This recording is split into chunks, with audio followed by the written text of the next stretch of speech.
woke up in a sterile white room, the kind you see in movies about the future or hospitals. The light was bright, almost too bright, and there were no windows or doors. The walls, floor, and ceiling were all the same shade of clinical white, making it hard to tell where one ended and the other began. My head was pounding, and my mouth felt dry. "Hello, John," a soothing voice said, startling me. I couldn't see where it was coming from, but it seemed to emanate from all around me. "You have a choice to make." "What?" I croaked, my voice hoarse. "Where am I? What's going on?" "You have two options," the voice continued, ignoring my questions. "Press the red button for freedom, or the blue button for answers."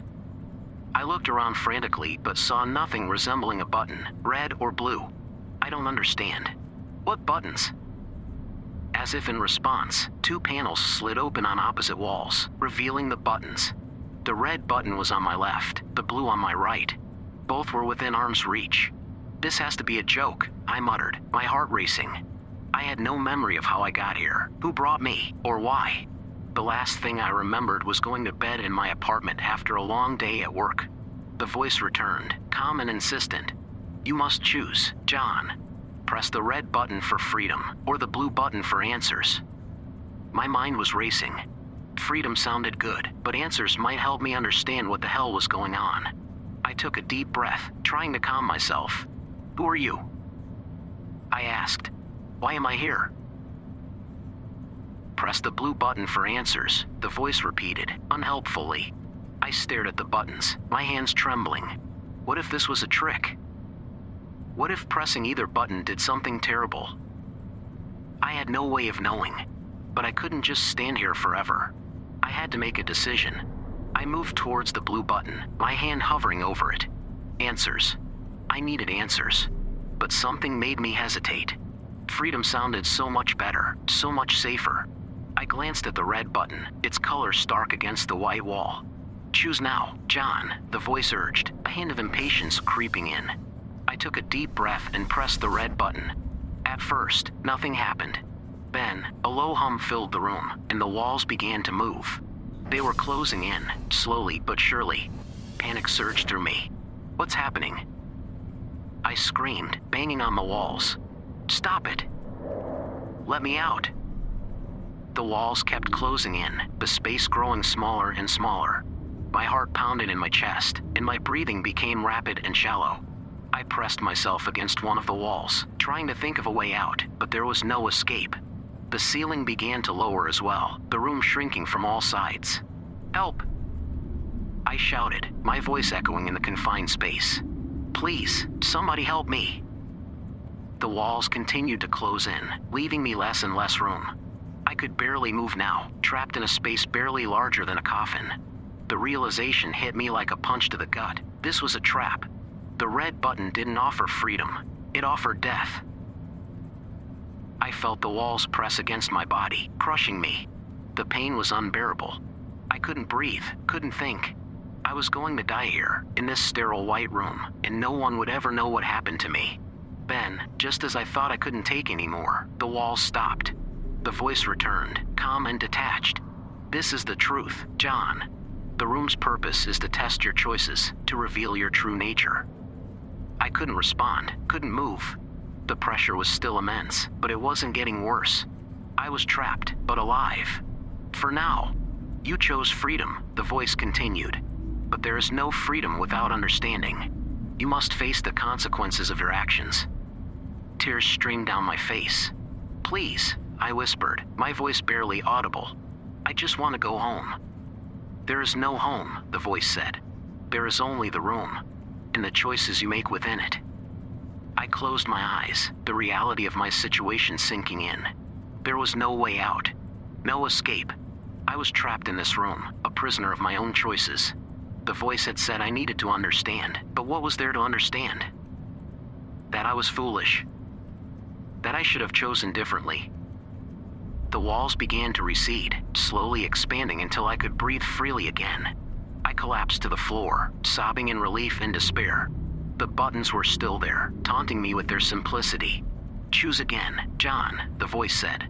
"Press the blue button for answers." I didn't move. I was too exhausted, too broken to think. But the voice was relentless, repeating its demand over and over. After what felt like hours, I dragged myself to my feet. My body ached, and my mind was numb. I reached out and pressed the blue button, my hand shaking. The room remained unchanged, but the voice returned. "You seek answers, John. But answers come with a price." The walls began to shimmer, and images appeared on their surface. They were scenes from my life, my childhood, my family, my friends. Moments I had long forgotten, playing out like a movie. I watched, transfixed, as my life unfolded before me. But then, the images changed. I saw things I didn't remember, dark, twisted memories that couldn't possibly be mine. I saw myself hurting people, doing terrible things. I saw blood and pain, screams and tears. My stomach turned, and I looked away. "This is who you are," the voice said. "These are your choices." "No!" I shouted. "That's not true." I would never, but the images kept coming, relentless and unforgiving. They showed me a side of myself I didn't recognize, a monster hiding beneath the surface. I fell to my knees, unable to reconcile the person I thought I was with the person I was seeing. "Why are you doing this?" I cried. "What do you want from me?" The voice was silent for a long time, and I feared it would never answer. But then it spoke, its tone softer, almost sympathetic. "You must understand, John. You must see the truth. Only then can you be free."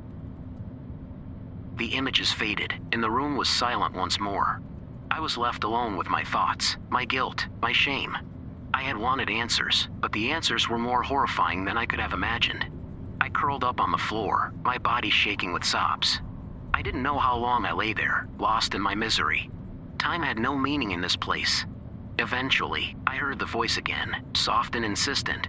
"Choose again, John. Press the red button for freedom." I couldn't go through that again. But the voice kept urging me, repeating its demand until I thought I would go mad.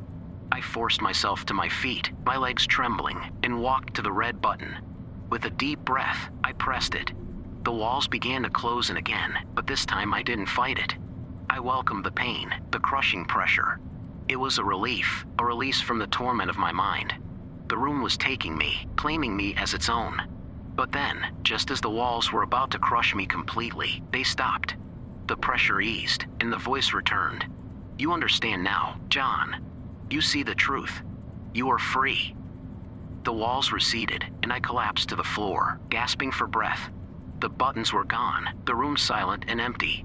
I had made my choices, faced my truths. And somehow, I had survived. I didn't know what would happen next. I didn't know if I was truly free or if this was just another part of the test. But I had learned one thing. The true horror wasn't the room or the buttons. It was the realization that the choices we make define us, that we are the architects of our own nightmares. As I lay there, exhausted and broken, I knew I would never be the same. The room had shown me who I really was, and there was no escaping that truth.